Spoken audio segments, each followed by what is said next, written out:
Universitas Terbuka adalah perguruan tinggi negeri yang didirikan oleh Presiden tahun 84 dengan sistem belajar mandiri, terbuka, dan jarak jauh. Mandiri artinya mahasiswa punya inisiatif sendiri untuk belajar. Bagi yang pengen cepat lulus, ngatur dirinya sendiri. Bagi yang ingin tepat lulus, bisa ngatur dirinya sendiri. Bagi yang ingin lama lulus juga nggak apa-apa, karena tergantung pada dirinya sendiri. Nah, UT Surabaya itu bagian dari layanan operasional. Jadi UT Surabaya itu merupakan ujung tombaknya UT yang ada di pusat. Kalau di kantor pusat itu tempatnya para pimpinan, manajemen semua ada di sana. Tapi di UT Surabaya paling tinggi direktur dan semua nanti di bawahnya para manajer dan staf adalah melayani mahasiswa yang ada di wilayah UT Surabaya. Jadi itu bagian operasional dari kantor pusat. Alhamdulillah kalau di UT status keseluruhannya adalah negeri. Begitu di manajemen negeri, maka UT Surabaya juga terikut sebagai perguruan tinggi negeri. Sekali lagi, UT Surabaya adalah ujung tombak layanan untuk mendekatkan masyarakat kepada perguruan tinggi. Jadi bukan mahasiswanya yang mendekati perguruan tingginya, tapi perguruan tingginya yang mendekatkan kepada masyarakat. Sehingga tidak ada kata tidak bisa kuliah, karena ada kami, Universitas Terbuka. Secara khusus di Jawa Timur ada UT Surabaya. Kalau dulu itu jadi satu ya, semua lembaga pendidikan baik tingkat dasar maupun tinggi di bawah Kemdikbud. Nah, sejak periode yang sekarang ini kemudian dipecah menjadi ada Kementerian Pendidikan Dasar dan Menengah, ada Pendidikan Tinggi dan Saintek. Nah, karena Universitas Terbuka termasuk perguruan tinggi, maka UT di bawah Kemendikti Saintek. Yang sekarang Pak Menterinya Satrio Sunantri Brojonegoro.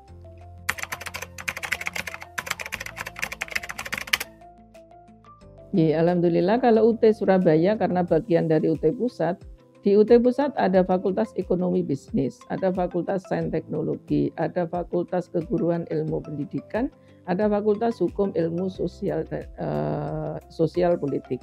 Nah, seluruh fakultas itu kita buka juga di UT Surabaya. Termasuk seluruh program studi yang disediakan di kantor pusat, semua kita sediakan di UT Surabaya. Ada program studi yang mahasiswanya banyak, termasuk menjadi favorit karena programnya disukai masyarakat. Misalnya ada S1 Ilmu Manajemen, ada S1 Ilmu Akuntansi, ada S1 Ilmu Hukum. Itu menjadi favorit di masyarakat. Kemudian ada S1 PGSD, ada S1 PG PAUD, itu di lingkungan kependidikan. Nah, itu juga sama dibuka di UT Surabaya dan alhamdulillah semua program studi itu menjadi favorit juga di Surabaya.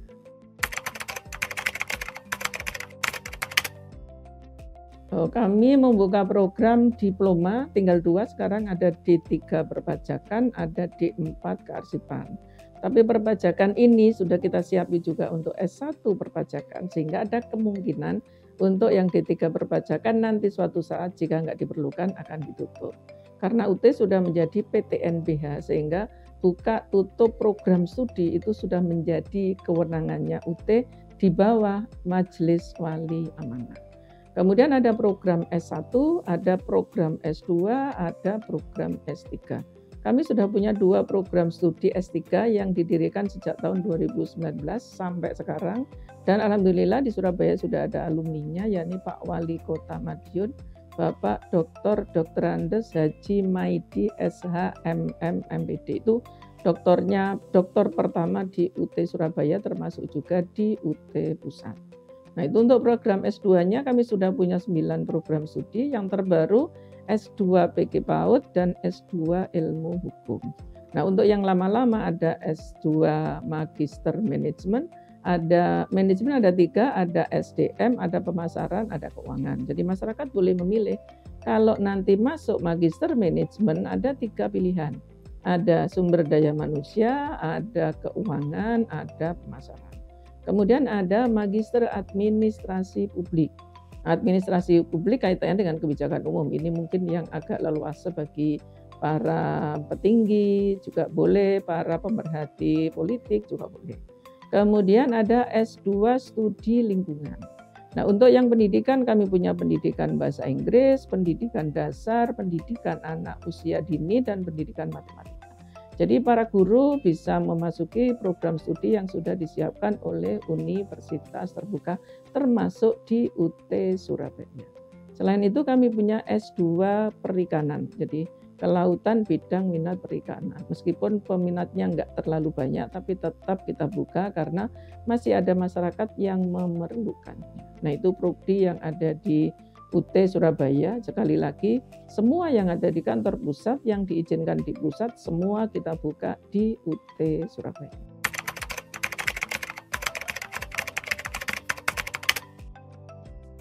Alhamdulillah S1 itu kami menyediakan beberapa pilihan ya. Ada sistem kredit semester. Yang satu SKS ada yang harganya 36.000.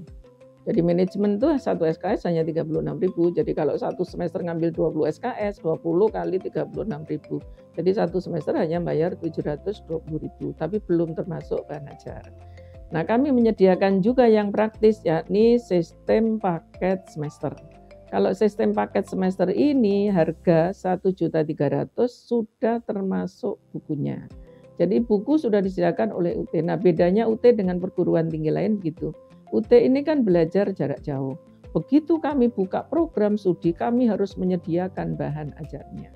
Kalau di perguruan tinggi lain kan tidak. Pokoknya izin dikeluarkan tanpa buku bisa jalan. Tapi kalau kami membuka program studi, kami juga menyediakan bahan ajarnya. Nah, untuk program studi baru kami terbiasa nyicil. Dibuka semester 1, berarti bahan ajar semester 1 kita selesaikan dulu. Jadi begitu kita buka prodi itu, bahan ajar sudah siap. Begitu masuk semester kedua, kita siapkan untuk penulisan bahan ajar pada mata kuliah semester kedua. Sehingga nanti genap semester 8 seluruh bahan ajar sudah siap. Karena itu kami tidak menerima RPL, rekognisi pembelajaran lampau, atau bahasa umumnya transfer atau alih kredit karena belum meluluskan. Sehingga kami menerima RPL-nya kalau sudah ada lulusannya. Nah, model menulis bahan ajar yang nyicil itu tadi yang dikembangkan dulu.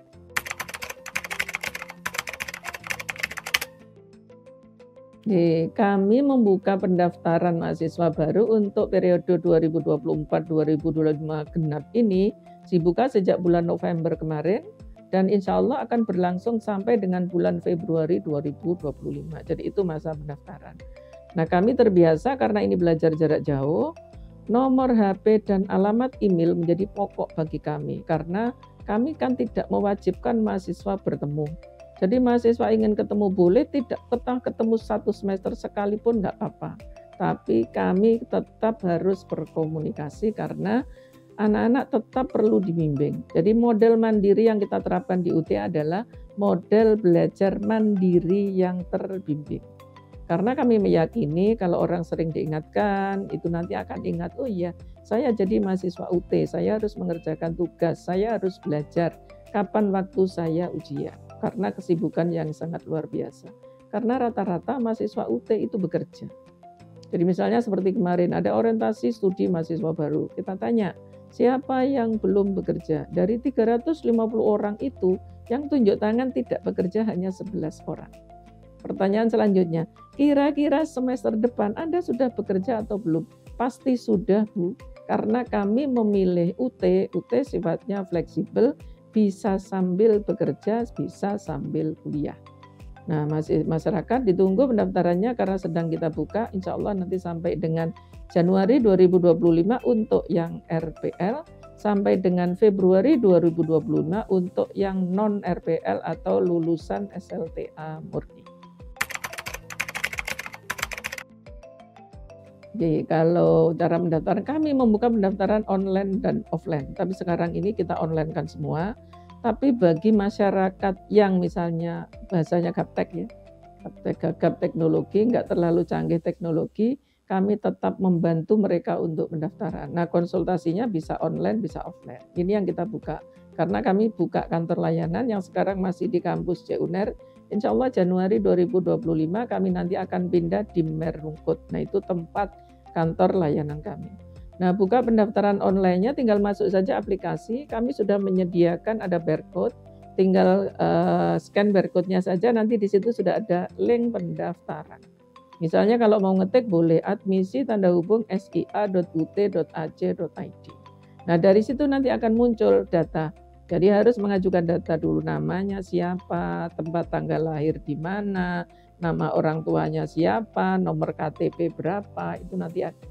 Nah, kalau sudah mendaftarkan diri data pribadi, nanti ada proses berikutnya, unggah berkas. Nah, untuk pendaftaran ini nggak mahal, kalau itu hanya 100.000. Jadi ketika mengisi data diri nanti diberi NAC, jadi nomor pendaftaran.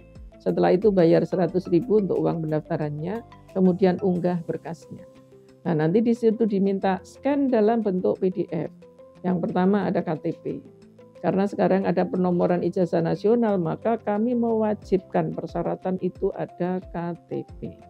Kemudian yang kedua legalisir ijazah. Legalisir ijazah. Di situ sudah ada tempat legalisir ijazah. Nanti silakan tinggal unggah di situ. Kemudian ada lembar foto. Jadi foto kemudian ditempel di lembaran, di-scan, kemudian nanti diunggah di situ. Kemudian ada surat pernyataan. Surat pernyataan apa? Surat pernyataan bahwa data pribadi yang saya buat adalah benar adanya, bukan palsu. Jadi ijazah ya benar, KTP-nya ya benar, jadi nggak ada yang palsu. Nah, semua persyaratan itu kemudian diunggah, kemudian nanti kami akan memvalidasi. Jadi semua di bawah kendali kantor UT Pusat divalidasi. Kalau ia setuju sesuai persyaratan kami, langsung diterima sebagai mahasiswa. Kemudian kalau sudah diterima sebagai mahasiswa, melanjutkan proses berikutnya, registrasi mata kuliah. Nah, mau mengambilnya sistem paket semester, berarti tinggal klik saja S1 Manajemen semester 1, nanti akan muncul mata kuliah, tinggal oke. Kalau sudah oke, berarti muncul rupiahnya, nanti tinggal bawa pembayaran itu, bukti slipnya ke bank, boleh ke BRI, boleh ke Mandiri, boleh ke BTN, boleh ke BSI, boleh ke PT Pos, atau bayar lewat Tokopedia. Jadi boleh, semuanya boleh. Itu mitra kerjasama kami. Atau kalau nggak mau susah, tinggal berangkat ke Alfa atau ke Indomaret, itu boleh karena pembayaran BTN dilewatkan di situ. UT Surabaya menerima seluruh masyarakat Indonesia dan dunia. Dimanapun berada boleh daftar menjadi mahasiswa UT Surabaya. Jadi tidak harus misalnya orang Jombang, ini wilayahnya UT Surabaya, mau mendaftar ke UT Surabaya boleh, tidak masalah. Atau di Papua misalnya, mendaftar UT Surabaya boleh, tidak apa-apa. Kemarin ada mahasiswa kami dari Jakarta, dari Semarang, mendaftarnya ke UT Surabaya. Nah kemarin saya tanya, kok mendaftar ke UT Surabaya? Iya Bu, kan di UT Surabaya itu ada di kampus CUNER.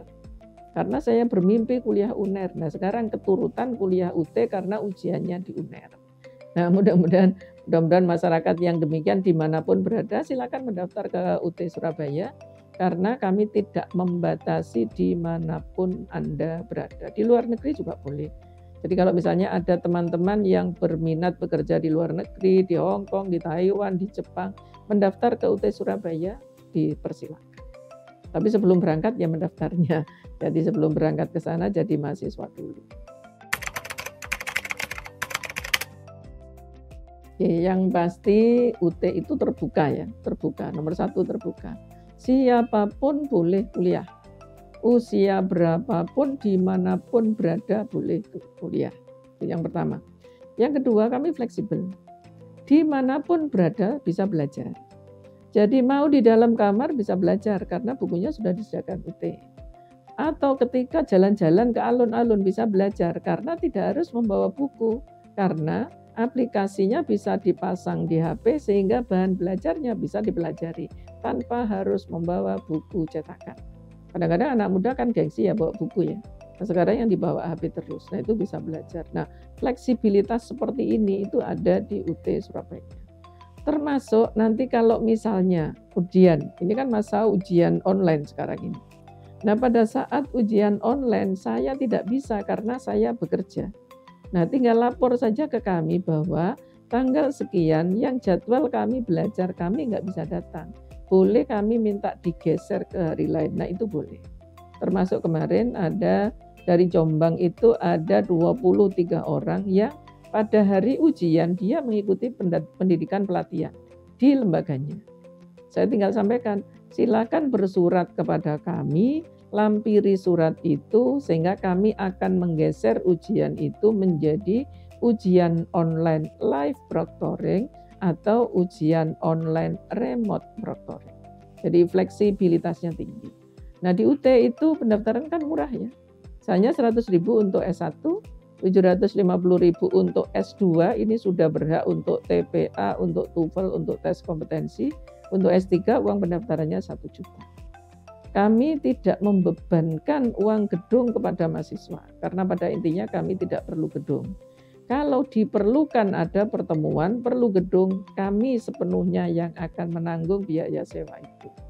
Karena itu fleksibilitas yang tinggi, dengan insya Allah keringanan biaya yang terjangkau oleh seluruh masyarakat, UT Surabaya akan menjadi pilihan. Selain itu kami tidak ada drop out. Jadi meskipun misalnya sekarang daftar kuliah, semester kedua nggak ikut, semester ketiga nggak ikut, semester keempat nggak ikut, semester kelima nggak ikut, baru nanti semester keenam langsung masuk ikut kuliah, boleh.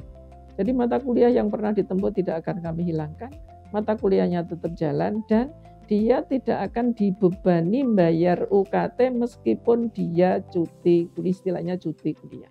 Jadi tetap lanjut terus, tidak ada pengulangan dan tidak ada biaya.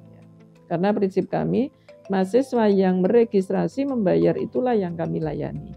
Begitu mahasiswa tidak registrasi, tidak membayar, stop layanannya. Jadi kami tidak melayani karena memang tidak meregistrasi. Jadi pembelajaran nggak ikut, ujian nggak ikut. Nanti semester depan kalau dia ikut, baru dia membayar. Nah, fleksibilitas itulah yang ada di UT Surabaya. Di UT juga nggak ada KKN. Jadi kami tidak mewajibkan KKN bagi mahasiswa. Kalau misalnya mahasiswa ingin pengabdian kepada masyarakat, boleh mengajukan surat ke kami. Misalnya, oh ini mau ada penanaman pohon di pantai ini, silakan bersurat ke kami. Kalau kami bisa, kami akan bantu untuk melancarkan kegiatan itu. Jadi ini sudah ada UKM, jadi di kami itu ada unit kegiatan mahasiswa. Ada yang minatnya di kewirausahaan, ada yang minatnya di hanya bola voli misalnya, ada yang minatnya di renang, ada yang minatnya di sepak bola, itu semua bisa dikembangkan oleh mahasiswa UT dengan fasilitas yang disediakan mereka sendiri atau minta bantuan ke kami. Nah itu fleksibilitas yang dimiliki oleh universitas terbuka.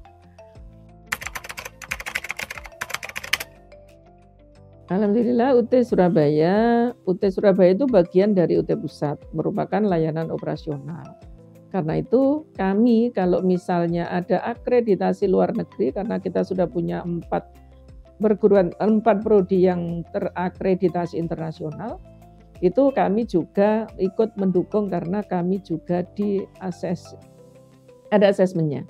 Jadi ada asesornya, biasanya ALD daring untuk sampel ya, untuk sampel. Jadi UT Surabaya sering menjadi sampel dari kegiatan untuk asesor itu. Kemudian kami punya mahasiswa yang punya prestasi nasional dan internasional. Jadi kalau misalnya anak-anak punya usaha, kewirausahaan, mereka diajak untuk menyusun proposalnya, kemudian mereka nanti diseleksi ke tingkat nasional, kemudian ke tingkat kementerian. Nah itu mahasiswa kami sering menjadi juara dan sering mendapat bantuan untuk beasiswa, sering mendapat bantuan untuk usahanya. Selain itu ada juara-juara, misalnya kemarin juara karate, tingkat nasional, tingkat internasional. Meskipun itu bukan bimbingan kami sendiri, jadi mereka masuk klub-klub ya, jadi klub-klub yang ada di Jawa Timur, yang ada di Indonesia, mereka masuk Pelatnas, tapi itu mahasiswa UT. Nah bagi kami itu juga prestasi kami.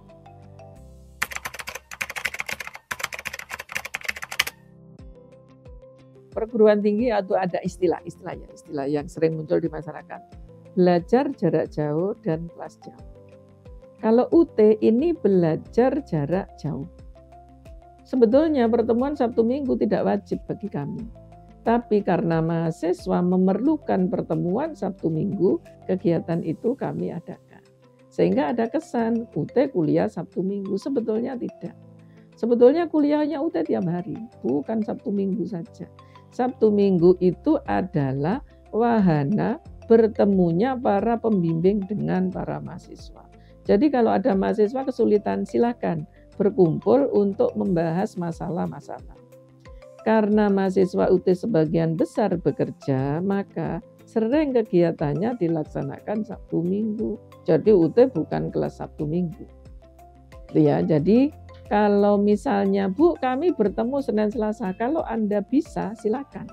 Jadi kami memberi kebebasan kepada mereka semuanya, mau bertemu Senin boleh, mau ketemu Selasa boleh, mau ketemu Rabu boleh. Tapi sebagian besar memang mahasiswa kami kalau ada pertemuan, mereka lebih memilihnya Sabtu atau Minggu. Sehingga mungkin di masyarakat kesannya, oh ini kuliah Sabtu Minggu ya. Nah itu pemahaman yang agak keliru, perlu kita luruskan bahwa kuliah UT bukan hanya Sabtu Minggu. Di mana mahasiswa belajar membaca buku, berdiskusi, konsultasi, itulah kuliahnya. Jadi kan tidak terbatas Sabtu Minggu saja. Hanya tadi karena ada kepentingan bekerja, biar enggak mengganggu bekerja, kami menjadwalkannya kalau ada pertemuan Sabtu dan Minggu. Jadi andai kan ada yang usul, kebetulan ini kami punya mahasiswa di Madiun, di Lapas 1 Madiun. Kebetulan kami meminta beasiswa kepada pemerintah Kota Madiun, kan wali kotanya alumni UT ya, alumni UT. Kami minta dan diberi 20 orang narapidana disekolahkan ke UT. Semua beasiswa, semua diberi laptop untuk belajar. Nah ini jadwalnya tidak Sabtu Minggu. Karena Senin dan Kamis itu hari kunjungan, maka dijadwalkannya selain Senin dan Kamis. Jadi mereka bimbingan dengan para tutornya itu Selasa, Rabu, Jumat, Sabtu, Minggu. Karena Senin hari kunjungan, Kamis hari kunjungan.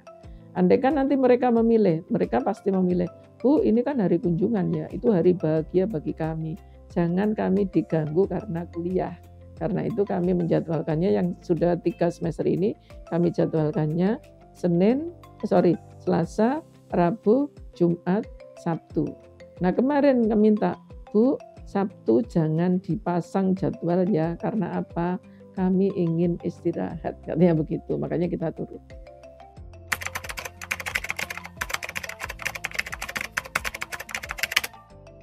Alhamdulillah. Saya dari UT Surabaya sejak 91 sampai 2011. 2011 saya pindah ke Jember. 2017 saya dipindah ke Semarang. 2019 saya dikembalikan lagi ke Surabaya. Ketika saya masuk ke Surabaya jumlah mahasiswa 13.858. Itu 2019. Begitu tahun 2020 naik menjadi 440. Kemudian tahun 2021 menjadi 17.000. Kemudian 2022 naik menjadi 25.000. Kemudian naik lagi menjadi 31.000 dan sekarang mahasiswanya 37.000. Sebelum pandemi kenaikannya mungkin enggak begitu tampak ya sebelum pandemi. Karena mungkin orang berpikir, masyarakat berpikir, kuliah kok enggak ketemu? Kuliah kok enggak pernah tampak kuliah? Nah, orang menganggapnya minir UT ini. Begitu diberi, kalau menurut kami, diberi rezeki oleh Allah, adanya pandemi, semua orang kuliah tidak ada yang bertemu. Mulai dari tingkat TK, SD, SMP, SMA, perguruan tinggi. Tidak boleh ada pertemuan. Nah, mungkin dengan itu orang berpikir, oh iya, ternyata kuliah tidak bertemu juga bisa. Sehingga mungkin pandangan orang terus, oh iya, kalau begitu kuliah UT ya enggak apa-apa. Jadi bukan aneh kuliah UT itu yang tidak pernah bertemu. Sehingga kemungkinan dari situ orang terbuka pemahamannya terus, oh iya kalau begitu saya juga bisa kuliah UT. Nah mudah-mudahan pemahaman ini terus meningkat karena kami juga punya target ya. Harapannya 1 juta mahasiswa tercapai sehingga kami lebih bermanfaat kepada masyarakat untuk memfasilitasi belajarnya sehingga tidak ada kata tidak bisa kuliah karena ada kami UT Surabaya.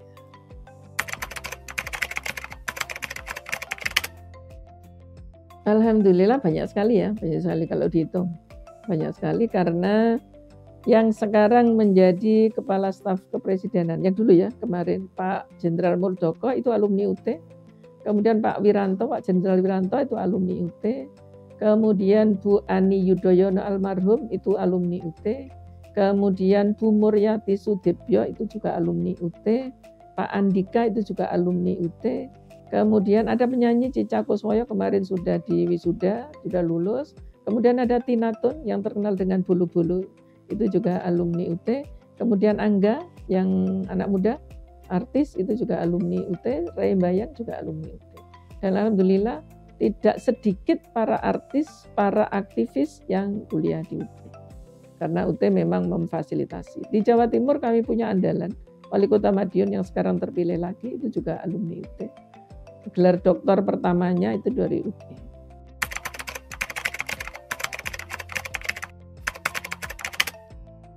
Banyak, ada 9 rekor muri yang akhir-akhir ini kita daftarkan ya, kemudian mendapat penghargaan. Pada tahun 2019-2020 itu ada tes CPNS. Jadi tesnya 2019, kemudian tahun 2020 itu UT menduduki peringkat pertama yang diterima CPNS. Karena UT kan ada di seluruh Indonesia ya.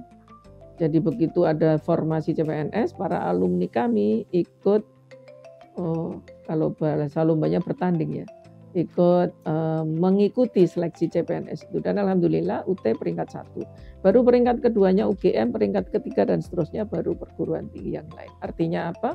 Lulusan kami mampu bersaing dengan lulusan perguruan tinggi yang lain. Nah itulah yang diberi rekor muri. Kemudian kami merupakan perguruan tinggi dengan alumni terbanyak.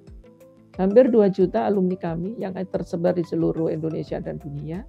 Kemudian kami memiliki jangkauan terluas. Jadi karena kami memang belajar jarak jauh, jadi kami boleh membuka pembelajaran dimanapun berada, dari Sabang sampai Merauke termasuk di luar negeri. Jadi dimanapun berada pengen kuliah UT bisa terlayani. Nah itu ada 9 penghargaan muri yang sudah diterima di UT, termasuk layanan online terbanyak.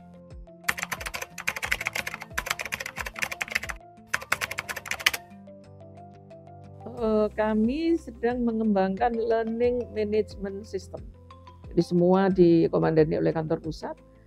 Kami akan kembangkan semua, jadi nanti satu single on layanan. Jadi begitu masuk, ini sudah mulai dari mahasiswa My UT. Jadi kami sudah punya program My UT. Jadi begitu mau buka apapun, mahasiswa itu harus masuk My UT. Nah, di My UT itu bisa pendaftarannya kapan, registrasi mata kuliahnya kapan, nilai saya berapa, saya sudah lulus atau belum, kami kurang mata kuliah apa saja, itu semua ada di situ. Nah, ini yang sedang dikembangkan oleh UT. Sekarang sudah ada, tapi kami terus mengembangkan itu. Kaitannya dengan digital ya. Kemudian kami sendiri, saya dosen PNS di UT, ini sekarang sedang ada pelatihan BIMON, bimbingan online. Jadi semua nanti ke situ, tinggal masuk karena kami sudah bekerja sama dengan Microsoft, jadi Microsoft 365, jadi semuanya dibantu oleh Microsoft. Sehingga kalau saya melakukan bimbingan, saya tinggal masuk ke aplikasi BIMON, bimon.ut.ac.id, masuk ke situ nanti saya bisa bimbingan lewat situ. Karena saya tinggal di Surabaya, tapi bimbingan saya ada yang dari Padang, ada yang dari Makassar, ada yang dari Jayapura, ada yang dari Sorong. Kan nggak mungkin saya bimbing datang ke sana ya. Ya, berapa biaya yang harus saya habiskan untuk bimbing mereka. Jadi cukup melalui aplikasi yang dikembangkan di UT, nanti mudah-mudahan semuanya akan termudahkan karena ada fasilitas yang sudah dikembangkan oleh UT dan insya Allah akan terus dikembangkan. Termasuk aplikasi-aplikasi kami tentang keuangan itu juga dikembangkan di UT. Jadi insya Allah kalau saya ke sini ada surat, teman-teman tinggal WA saya, Bu ada tanda tangan. Jadi saya tinggal buka HP saya karena aplikasinya sudah ada di situ. Nah itulah kemajuan teknologi yang saat ini yang selalu diikuti perkembangan oleh universitas terbuka.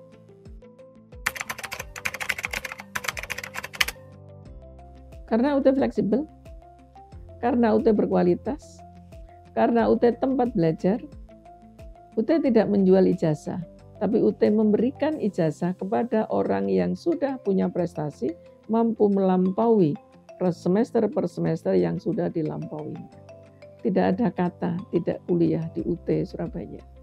Yang punya bakat berwirausaha silakan kembangkan, yang punya bakat olahraga silakan kembangkan, yang punya bakat menari silakan kembangkan, karena kami tiap tahun mengadakan lomba itu dan bisa diikuti oleh siapa saja mahasiswa UT Surabaya, termasuk anak-anak SLTA yang bakal berpikiran ingin kuliah, juga kami fasilitasi, ada lomba-lomba, ada lomba debat, ada lomba diskusi, ada lomba kemarin itu Mobile Legends tingkat nasional. Nah, itu bisa kita fasilitasi untuk mengikuti kegiatan tersebut. Artinya, UT Surabaya bisa untuk mengembangkan bakat, baik yang akademik maupun yang non-akademik. Tidak ada kata terlambat untuk kuliah, tidak ada kata tidak kuliah karena ada UT Surabaya.